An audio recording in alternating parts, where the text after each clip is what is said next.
자, 선지자 이사야의 글에 보라. 내가 내 사자를 내 앞에 보내노니 그가 내 길을 준비하리라.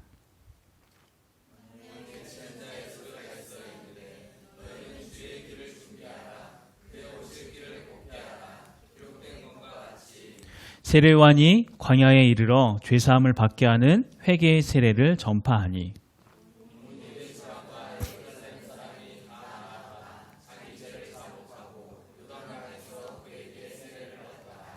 요한은 낙타 털 옷을 입고 허리에 가죽띠를 띠고 메뚜기와 석천을 먹더라.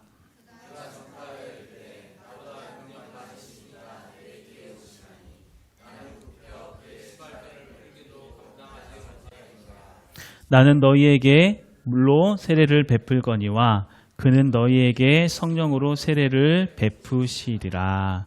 아멘. 우리가 저번 주부터 이렇게 살펴봤던 마가복음 말씀, 아까 우리가 예배 전에 질문할 때도 이야기를 했지만 마가복음이 기록되어졌던 어떤 결정적인 계기가 됐던 사건은 어떤 사건이었다고 했죠? 로마시에 있었던 대화재 사건이라고 했어요.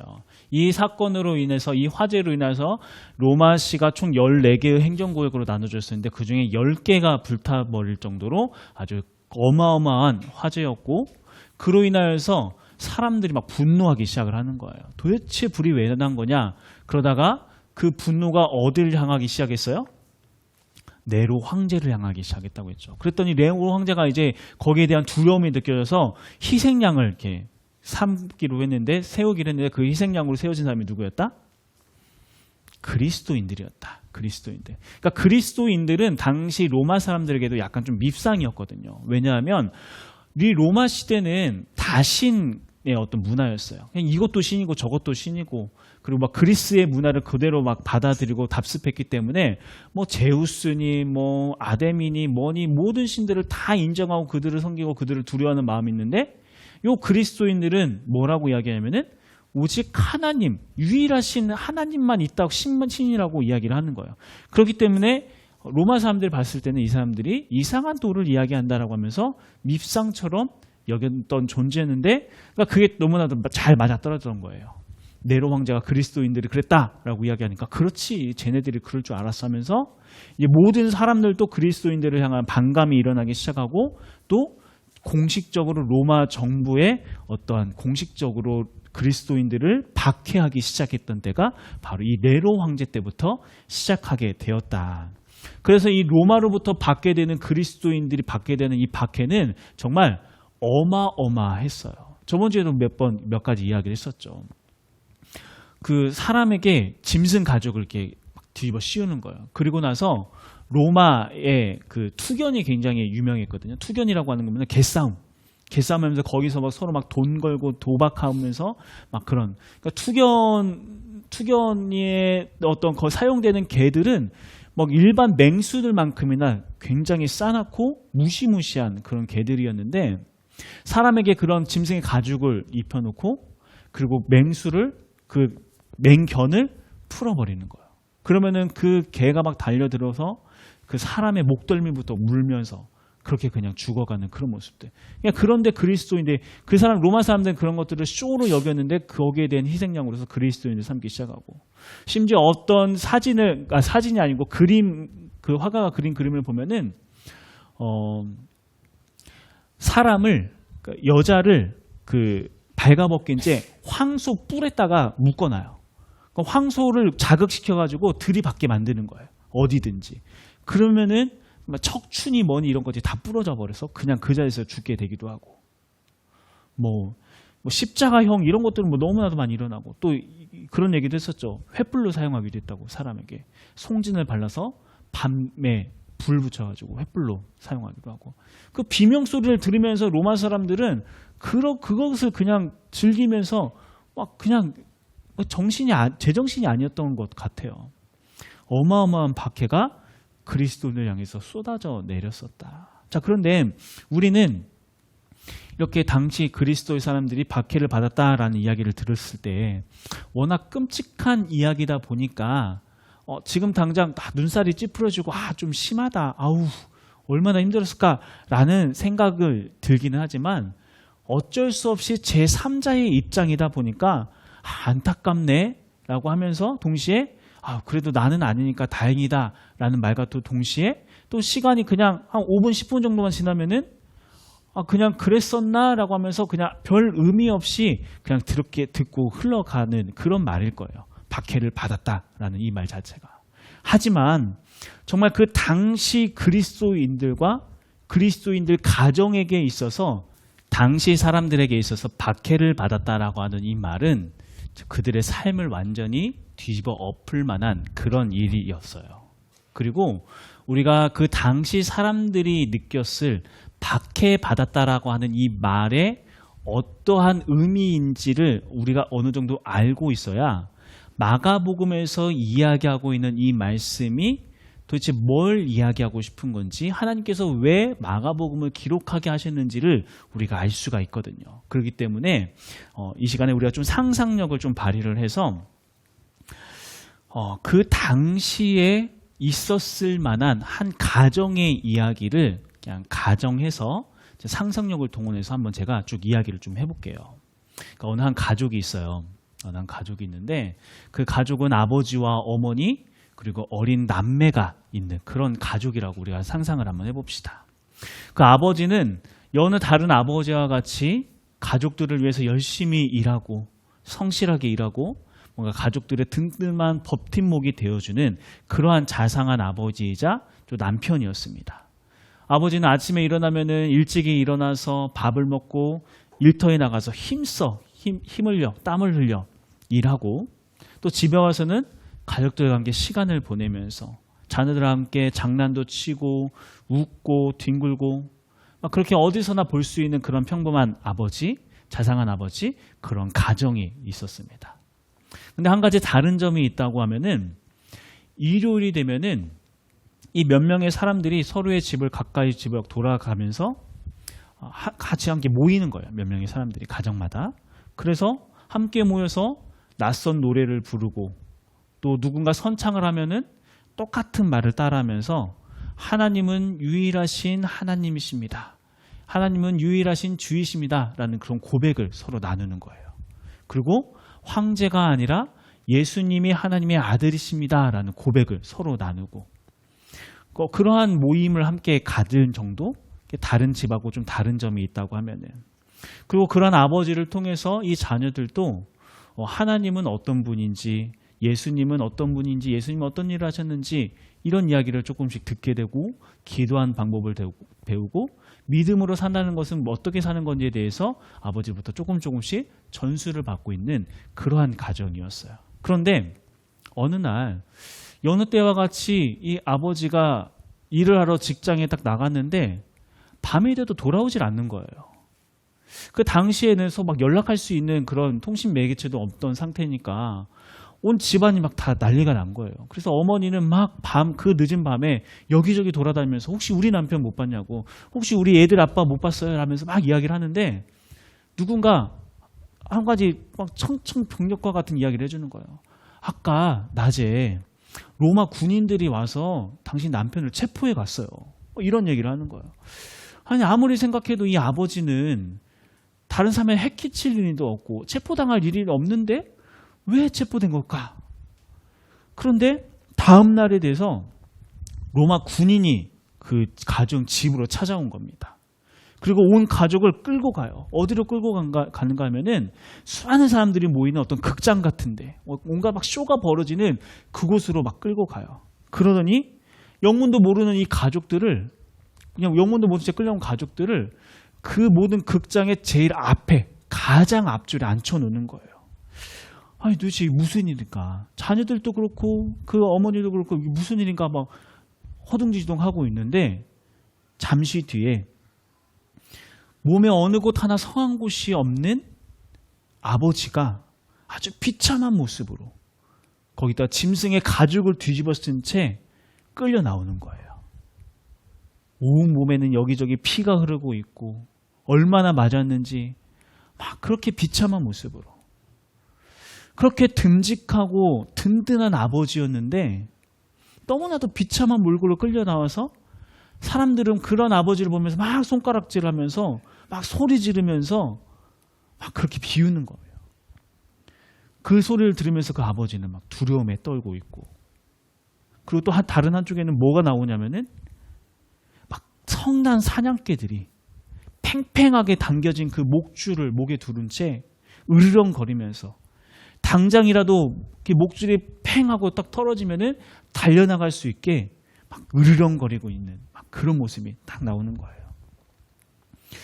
자, 자기에게 놓여있는 이 상황을 아버지가 이제 두려운 눈으로 주변을 쭉 살피는데, 쭉 살피던 중에 뭘 발견하게 되냐면은 제일 앞좌석에 앉아있는 자기들의 가족들이 보이는 거예요. 자기 사랑하는 아내와 자녀들이 눈에 딱 들어옵니다.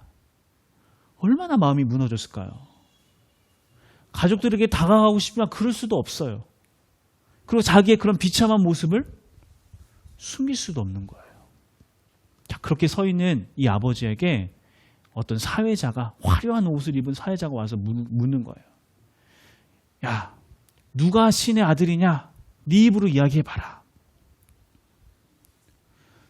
자, 그 질문을 받고 아버지가 그 사람을 바라보고 또 가족을 한번 바라보면서 아무 말도 하지 못해요. 그랬더니 그 사람이 다시 묻습니다. 신의 아들이 누구라고 생각하냐? 네 입으로 이야기해봐라. 아버지는 이 사람이 이 질문을 하는 이유를 너무나도 명확히 알고 있었어요. 그리고 또 자기가 어떤 대답을 하냐에 따라서 어떠한 결과가 나올지도 너무나도 잘 알고 있었다고 하는 거죠. 속으로 얼마나 갈등을 했을까요? 만일 이때 예수님을 부인하고 황제가 신의 아들입니다 라고 이야기하면 어쩌면 어떤 한 가닥의 희망처럼 다시 행복했던 그 일상의 삶으로 돌아갈 수도 있을 거라 생각했을 거예요. 근데 반대로 내가 만일에 여기서 신의 아들이 황제가 아니라 예수가 신의 아들입니다 라고 고백한다고 하면은 이 아버지는 어떻게 되는 거예요? 자식들이 보는 앞에서 비참하게 사냥개에 찢겨서 죽임을 당하게 되는 겁니다. 자, 상식적으로 생각하면 어떤 선택을 하는 게 맞을까요? 상식적으로 생각을 한다면 당연히 황제가 신의 아들이다 이 한마디 하고 그냥 사랑하는 가족이 있는, 그리고 평범했던 그 일상의 삶으로 돌아가는 게 맞았을 거예요. 그런데 이 아버지는 이해할 수 없는 선택을 하게 돼요. 마치 그렇게 두려움에 떨고 있었던 이 웅크려있던 아버지가 마치 자식들에게 마지막의 모습을, 든든한 모습으로 보여주고 싶었던 건지 움츠려있던 등을 쫙 펴고 두렵지만 떨리지만 분명한 목소리로 확신에 차게 이렇게 이야기를 해요. 예수님이 하나님의 아들이십니다. 자, 이 말을 끝으로 아버지는 가족이 보는 앞에서 그렇게 비참한 최후를 맞이하게 됩니다. 아주 잔혹하게 사냥개들에게 온몸이 찢겨나가서 그렇게 죽게 돼요. 자, 이러한 장면이, 이러한 이미지가 바로 우리가 이야기했던 박해받았다라고 하는 이 말에 담겨있는 아주 축약된 것 중에 축약된 그 일부의 이미지 중 하나라고 하는 거예요. 자, 그렇게 아버지를 보내고 나서 집으로 돌아왔던 가족들, 어떤 심정이었을까요? 제정신으로 살아갈 수는 있었을까요? 그냥 그들의 모든 삶에 다 완전히 다 쌍그리 다 무너졌을 거예요. 아니 도대체 왜 그 선량한 우리 아버지가 그렇게 비참한 모습으로 죽음을 맞이하게 됐는가? 뭘 그렇게 잘못했길래 그러한 비참한 죽음을 맞이하게 됐나? 처음에는 아버지를 잃은 슬픔에 정신을 차리지 못했을 거예요. 또 시간이 지나면서 원망하는 마음도 생겼겠죠. 분명히 아버지로부터 전해 들었던 하나님이라는 분은 전지전능하시고 선하신 분이고 사랑이 많으신 분이라고 이야기를 했는데, 정작 그런 하나님을 믿는 우리 아버지 하나 지키지 못하고 그렇게 비참한 죽음을 맞이하게 되는 그런 하나님이라고 하니 그게 무슨 하나님이야? 그게 무슨 신이야? 자, 이 가족들이 다시 예수님을 믿게 되는 거, 하나님을 믿는다는 게 이게 가능한 일일까요? 불가능해 보여요. 불가능한 일일 거예요. 자, 그런데 이러한 원망은 시간이 지나면서 뭘로 변하기 시작을 하면은 한 가지 질문을 낳기 시작을 해요. 그런데 아버지는 왜? 어떤 결과가 있을지 뻔히 알면서도 왜 그런 선택을 했던 걸까? 지금 자기들이, 그 자녀들이 우리가 지금 지켜보고 있는 상황에서 그냥 거기서 그냥 말 한마디만 하면은 다시 우리 악에 돌아올 수 있었을 텐데 왜 그 선택을 하지 않고 왜 죽음을, 그 비참한 죽음을 선택한 걸까? 도대체 아버지가 고백한 예수가 뭔데? 예수라는 존재가 도대체 어떤 존재이기에 그렇게 비참한 죽음을 선택한 걸까? 원망이 질문으로 바뀌는 거예요. 자, 이러한 질문이 생기는 이 가족들에게 아버지와 함께 모여서 예배를 드리던 누군가가 뭘 가지고 왔냐면은 마가복음이라고 하는 이 조그마한 책을 다 가져온 거예요. 마가복음이라는 책을. 그러면서 아이들에게 마가복음을 이제 읽어주는 겁니다. 그런데 이 마가복음의 첫 장, 첫 절, 뭐라고 시작하는가? 자, 우리 저번 주의 말씀이었죠. 마가복음 1장 1절 말씀 한번 읽어볼까요? 같이 시작. 하나님의 아들 예수 그리스도의 복음의 시작이라. 자, 이 말은 들은 가족들 뭐가 생각났는가? 자, 자기들의 아버지가 뭐 때문에 그렇게 비참한 죽음을 당했어요? 황제가 신의 아들이라고 말을 하지 않고 예수가 신의 아들이다, 하나님의 아들이다라고 하는 그 말을 했다는 이유로 비참한 죽음을 맞이했었잖아요. 그런데 그렇게 아버지를 죽음에 이르게 했던 그 말, 하나님의 아들 예수 그리스도의 복음의 시작이라고 하는 그 말이 여기 마가복음 첫 문장에 딱 나와 있는 거예요. 아니 도대체 이 말 안에 어떤 의미가 담겨 있길래 이 말이 사람을 죽이기도 하고 또 죽음을 선택하기로 하고 도대체 이게 어떤 의미일까? 호기심을 가지고 그 다음 말을 이어서 듣게 되는 겁니다. 자, 이어지는 말씀에서는 어느 한 사람을 소개하기 시작을 해요. 이때 소개한 사람이 누구인가? 이제 오늘 본문 말씀이에요. 자, 우리 2절부터 4절까지 말씀 한번 읽어볼게요. 2절에서 4절 같이 시작.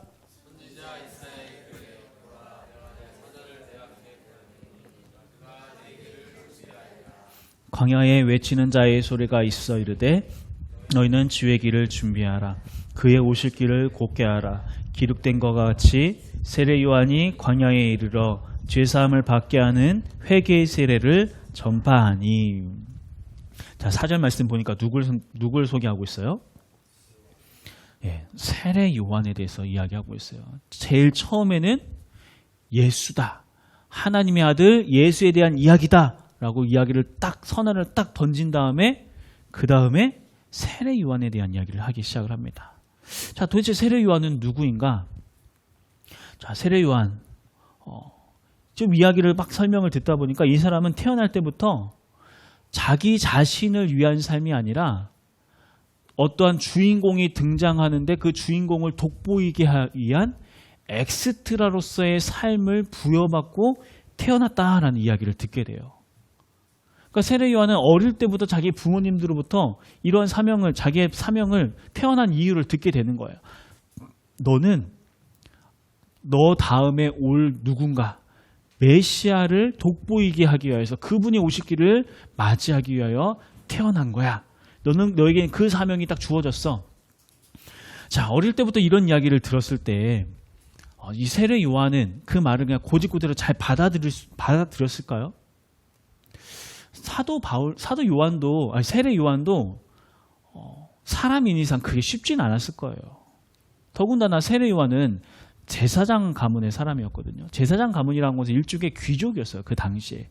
귀족이었기 때문에 그냥 가만히 있으면 출세가 보장될 수 있는 그런 사람이었습니다. 그런데 정작 자기에게 주어진 사명은 내가 내 삶의 주인공도 아니래. 그러면서 자기는 광야에 외치는 소리가 되어서 언제 어떤 모습으로 올지도 모를 이 메시아의 오실 길을 예비하는 그런 삶을 살아야 한다고 하니 세례 요한도 이 삶을 받아들이는 게 처음에는 쉽지 않았을 거라는 거예요.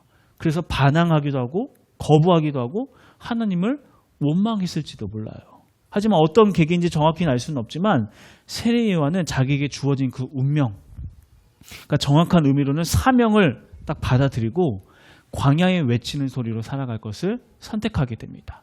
그런데 광야에 외치는 소리로 살아가는 그 삶을 살아가기 위해서는 포기할 게 너무나도 많았어요. 6절 말씀 한번 볼까요? 6절 말씀 읽어봅시다. 시작.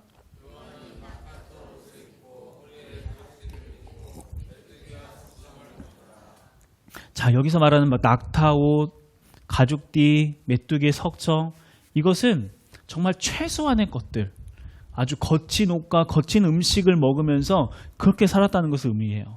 검소했다는 것이 아니라 아주 극빈의 삶을 살았다는 것을 의미하거든요. 아니 도대체 세례 요한은 뭐 때문에 그렇게 좋은 가문, 보장된 자리, 이 모든 것을 다 마다한 채 광야에 외치는 소리가 되어서 그렇게 그 광야 한가운데서 극심한, 극도로 힘든 훈련과 연단을 받으면서 그것도 주인공이 아닌 엑스트라의 삶을 살아가는 것으로 선택한 걸까? 알 수가 없는 거죠. 더군다나 그래서 그렇게 살아서 나중에 거기에 대한 어떤 보상을 받았다고 이야기하는가? 그 뒤에 나오는 마가복음 말씀을 읽어보니까 나중에 세례 요한도 이 이야기를 듣고 있는 이 어린 자녀들의 아버지처럼 아무런 반정 없이 당시 권력자였던 헤롯에 의해서 그냥 죽임을 당했다라고 이야기를 하고 있어요. 그러니까 이런 이야기를 들으니까, 이런 세례 요한에 대한 이야기를 들으니까 질문이 더 깊어지는 거예요. 자기들의 아버지도 그렇고 세례 요한도 그렇고 왜 이렇게 이해할 수 없는 선택을 하는 거지? 그런데 자기 아버지의 이 죽음과 세례 요한의 죽음에 뭔가 공통점이 하나 보여요. 그 공통점이 뭔가 하면은 그들의 선택의 중심에는 항상 뭐가 있냐면은 예수라는 인물이 계속 있다고 하는 거예요. 예수라고 하는 인물. 도대체 예수가 누구이기에, 예수라는 존재가 어떤 존재이기에 이렇게 하나같이 예수를 만나는 사람들은 상식적으로 납득할 수 없는 그런 선택을 하면서 더군다나 그렇게 비참한 죽음까지도 마다하지 않고 그러한 삶을 살아가게 되는 걸까? 이러한 질문을 품게 되어질 이 자녀들에게 계속해서 예수님에 대한 소개가 마가복음 말씀에서 쭉 이어지는 거예요. 먼저 세례 요한은 예수님에 대해서 이렇게 이야기를 해요. 자, 7절과 8절 말씀 읽어봅시다. 시작.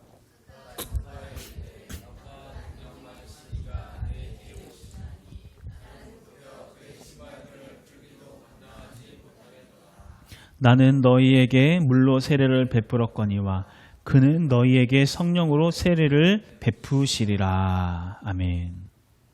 자, 세례 요한에게 있어서 예수님이라는 존재는 자기가 신발끈을 푸는 것조차도 감당하지 못할 만큼 위대하고 크신, 놀라우신 그런 분이다라고 이야기를 했어요. 자, 그리고 나서 이런 세례 요한의 소개를 시작으로 마가복음에서 예수님에 대한 소개가 쭉 이어져 나오고 있어요. 예수님은 하늘로부터 이는 하나님의 아들이다라는 어떤 인정을 받는 분이었고, 그런 분이 연약한 자를 찾아가서 그들의 괴로움을 만져주셨고 또 고쳐주셨고 치유해 주셨고, 강한 자들로부터 약한 자를 지켜주시는 분이었고, 못 배운 사람들의 눈높이에 맞춰서 하나님의 나라에 대해서 설명해 주는 그런 분이었고, 때로는 죽은 아이를 살리기도 하는 그런 능력이 있으신 분, 소외당하고 멸시당하는 이 사람들의 친구가 되어줬던 그런 분이었다라고 쭉 이야기를 이어갑니다. 더군다나 당시의 권력자들에게 수긍하지 않고 그들을 향한 비판의 목소리를 높였으며, 거기에 대한 결과로서 어떠한 결과를 맞이하게 되는가? 십자가에 달려 죽게 되는 아주 비참한 죽음을 이르게 되었다. 이런 이야기를 듣게 돼요. 그런데 이러한 예수의 죽음은 예수님의 어떤 개인의 죽음이 아니라 온 인류의 죄를 짊어지고 죽어가는 그러한 죽음이었다. 이렇게 이야기를 듣게 됩니다. 또 이렇게 죽은 예수는 그 죽음에서 끝나는 것이 아니라 어떻게 됐어요? 부활하셨다. 부활해서 수많은 사람들에게 보였고, 이러한 부활하신 예수님을 목격했다고 했던 사람들은 그들부터 하나같이 예수님의 부활을 외치면서 예수님을 하나님의 아들로 고백하면서 예수님의 가르침을 전하면서 마치 죽는 것은 그들에게 있어서 아무것도 아닌 것처럼 여기면서 그렇게 자기의 삶을 바치기 시작했다라고 하는 거예요. 그리고 그 사람 중에 한 명이 누구였어요?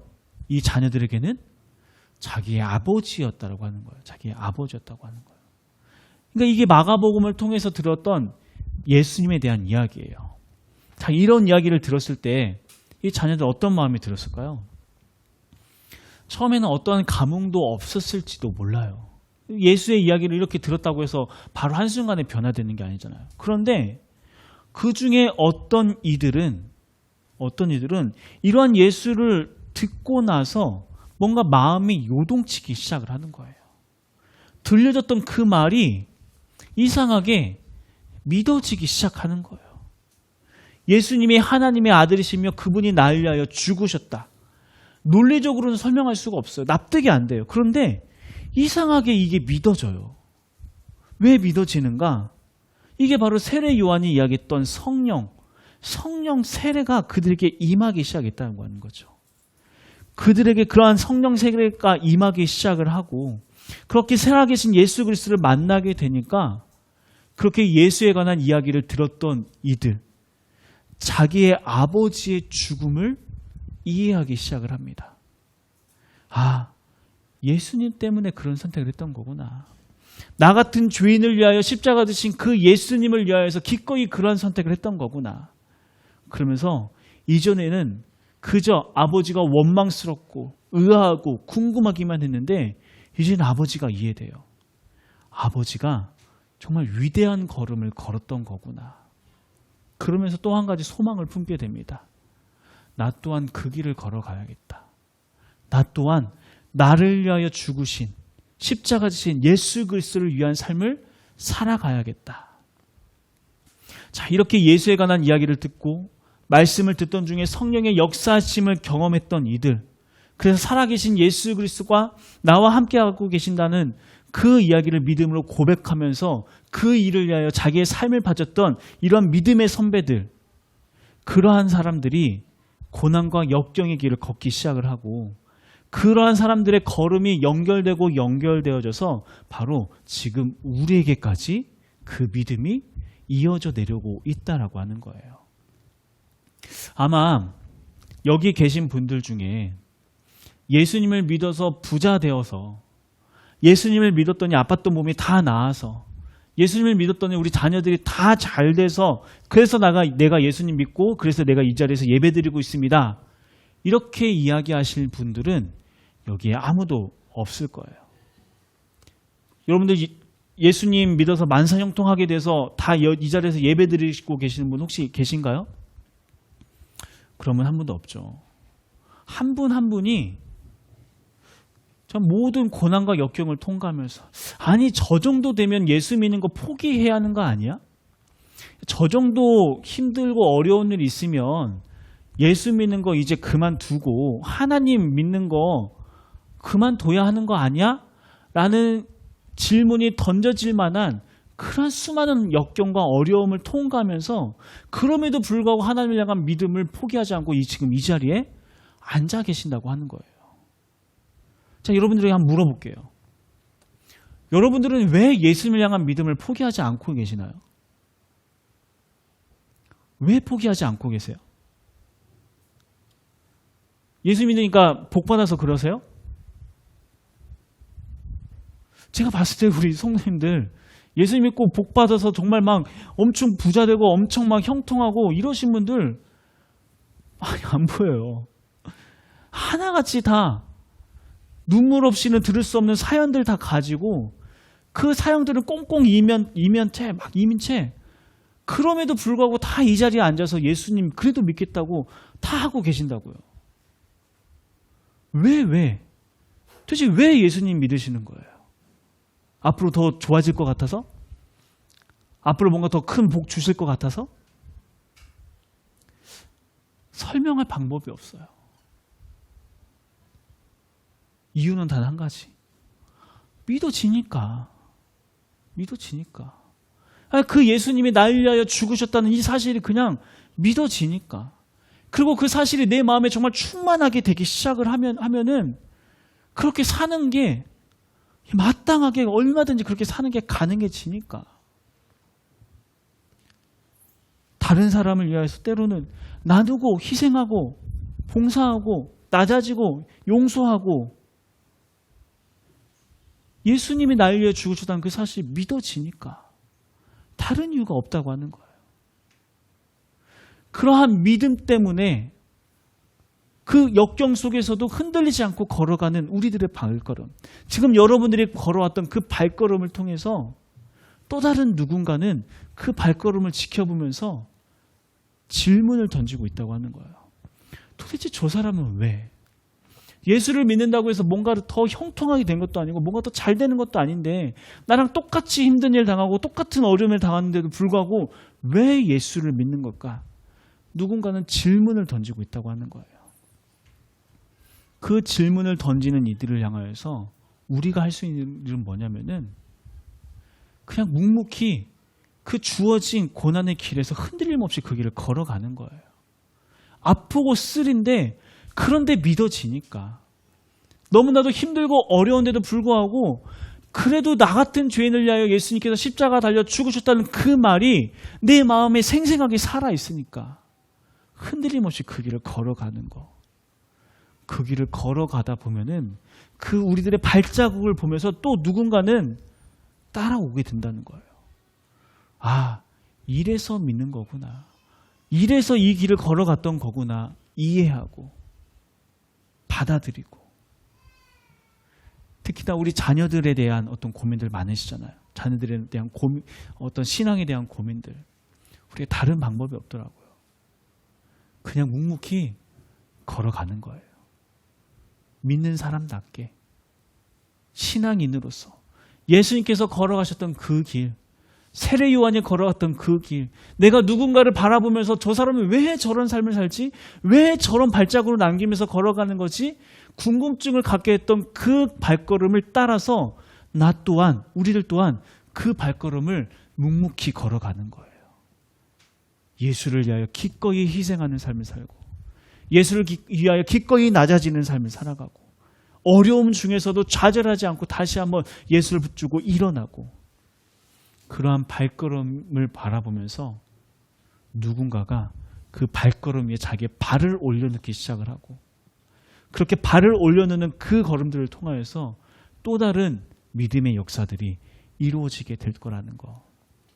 우리가 우리들의 삶 가운데 나는 왜 예수를 믿고 있는가? 이 질문을 스스로에게 던졌으면 좋겠어요. 그리고 그 질문의 모든 답을 여러분들이 생각하면서 아마 결론은 하나로 나올 거예요. 예수님 때문에, 나를 위하여 십자가 지신 예수님 때문에 내가 이 어려움 속에서도 내가 믿음 포기하지 않고 이 길을 걸어가고 있구나. 그 예수가 여러분 안에 발견되어지면, 그 여러분의 믿음 안에서 발견되어지면 여러분은 다시 한번 어떠한 역경 속에서도 흔들림 없이 그 길을 걸어갈 수 있게 되어질 것입니다. 우리가 그런 발자국을 내면서 또 다른 누군가가 그 뒤를 따라올 수 있도록 묵묵히 그리스도인다운 발걸음을 걸어갈 수 있는 우리 모두가 되길 간절히 소망합니다.